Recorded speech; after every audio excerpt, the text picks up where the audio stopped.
Okay, let's build circuit 4. This one's sort of interesting because we're going to be using a capacitor this time, electrolytic capacitor. This one is rated at 2200 microfarads at 16 volts. The 16 volts means you cannot apply more than 16 volts across the capacitor without risking it. It could short out at anything above 16 volts. It's good up to 16 volts. In reality, you can probably go a couple volts above that, but I would certainly stay at 16 volts or less on these capacitors. What happens is the top will tend to come off, and they're filled with a rather caustic electrolytic solution, and you don't want that all over the place. It is a real mess if one of these goes. A real mess, believe me. So be careful on that. The other thing you have to watch out for is these are polarized. There's a negative lead and a positive lead. The negative lead with these is identified by some sort of a line or a bar on capacitors. There'll be a definite marking for the negative lead. The positive lead has no marking. Now here's something interesting. Later on, when you get into surface mount components, those are the components that actually solder onto printed circuit boards without any wires. They have no leads. The electrolytic capacitors then are marked just the opposite, with the bar being on the positive side. And I have no reason why that is, why they did that. I have no idea. There is no reason for it as far as I can see. But I learned that the hard way. I put one in backwards, and of course it exploded. So that's a little tip that surface mounts are just the opposite. But today we're working with wired, and these with leads have a bar and negative side showing. Okay, so that's the two things you have to watch out for with electrolytic capacitors: the voltage rating and the polarity. All right. Oh, there's one other thing. I have made a change up in the LED from the last one. We've been using the red LED up until now, but it just didn't show up well on video. So I have a blue LED here that I'll be using this time, simply because it shows up better on camera. The red didn't show up well with all the lights. This one I think should show up better. It makes no difference. The red one will be just fine for you at home. There won't be any problem with it. But just to make sure you can see it, I'm going to use the blue one this time. All right, let's get started. Let's start with the electrolytic capacitor. This one, the negative lead is cut quite a bit shorter than the positive lead, which is going to make it very difficult to mount. So I'm going to go ahead and trim these back so they're approximately equal. We haven't trimmed any of the wires before because we were going to be using these parts over and over again, and I didn't want you to trim the wires off and then not be able to reuse them. So we've been leaving them long. But in this case, I'm going to cut them so they're about equal. All right? There's a negative side. Let's make sure the negative side solders over here to the negative side of the circuit board. So let me get my iron going here. The sponge is a little dry this morning. I don't have my right glasses on here, so I may have to change up glasses here in a moment. See what I'm doing. It's very difficult to solder if you can't see what you are doing. Yeah, hang on a second. Let me get this one wire on there. Yeah, see, when you can't see what you're doing, you can't make good solder joints. So let me put on my other glasses. You love the way we do this. And let's continue on here. Now I can see. Let's get the negative side around here. I'm going to heat the lug from the back and apply the wire from the front. Solder will flow.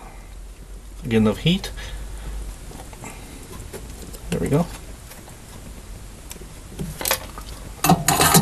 And then the positive lead will go over that lug. A little solder here. And solder this one on there. Since the lead's going through the back, I'm applying heat from the front. Doesn't take a lot of solder. Oh, let me show you a trick here while I'm thinking about it. If you need to tin a lead and you don't have enough hands, here's a neat trick. Just take the solder and put it on the table and bend it up like this. Then you can take a resistor, and it will become quite easy, or capacitor, or whatever you want, to tin the lead by using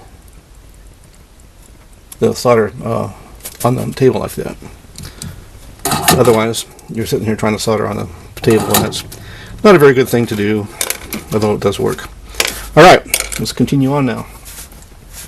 Let's see here, we need the LED. So we're going to use this LED. Let me find the cathode, which is here, and I'm going to put it on the negative side here. So see if I can poke it through the hole here, if I haven't clogged up the hole. I've been using this so much. And let me melt some solder here.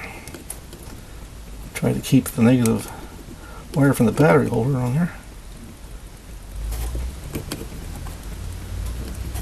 This may be a little tricky because we've got 3 leads going in there. I'll touch that up when we get it off. And let's put the other lead in this slug here, and then we'll go back and touch it up a little bit.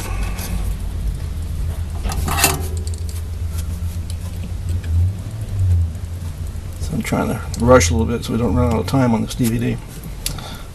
And touch this one up. There we go. Alright, let's bend this capacitor a little bit so we can see this LED. Okay, we need the series current limiting resistor, which is a 220 ohm, a 470 ohm, sorry, 470, which is here. So I'm going to solder this onto here, like so. And we'll go over here and solder this to this last lug.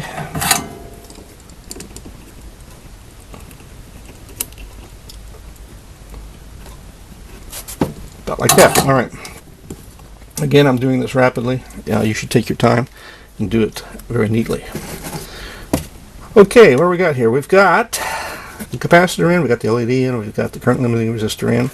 Okay, let's put in a jumper wire that will connect the current limiting resistor over to the other side of the capacitor here, because when the capacitor charges up, we want the voltage across the capacitor to be applied across the LED so it will light. So let's do that if we can.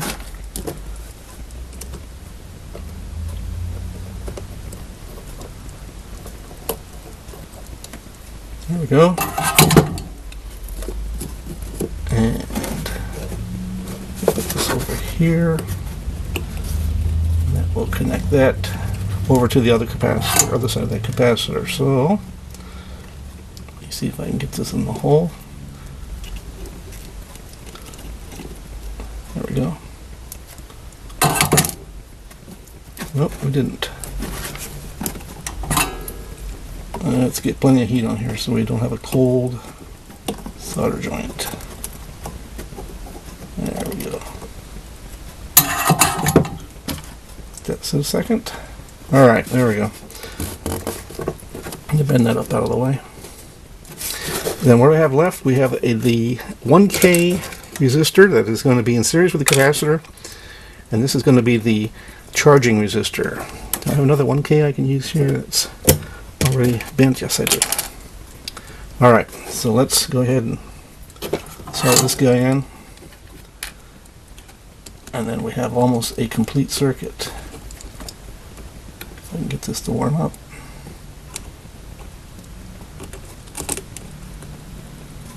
There we go.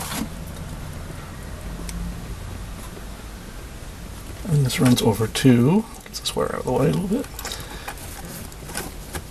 the large capacitor here, which will supply the charging current to this capacitor. I'm just going to tack it on the end here for time. Of course, this one came unsoldered because I didn't have it all the way in as far as I should have. Had I done it right, that wouldn't have come off. Okay. Now let's check and make sure everything is right here. It looks to be. Alright, so here's what we're looking for. Let me bend this over a little bit. When we first apply voltage to the circuit, this capacitor now is discharged. It will begin to charge. But while it's discharged, it's going to look like pretty much a dead short to ground. So all the voltage will be dropped across this 1K resistor until the capacitor begins to charge. When it begins to charge, the voltage will begin to rise. That rise in voltage goes through this wire to this 470 ohm resistor to the LED. The LED now will start to glow. When the capacitor becomes fully charged, the LED will be at its brightest. Then we remove the battery. Now what happens?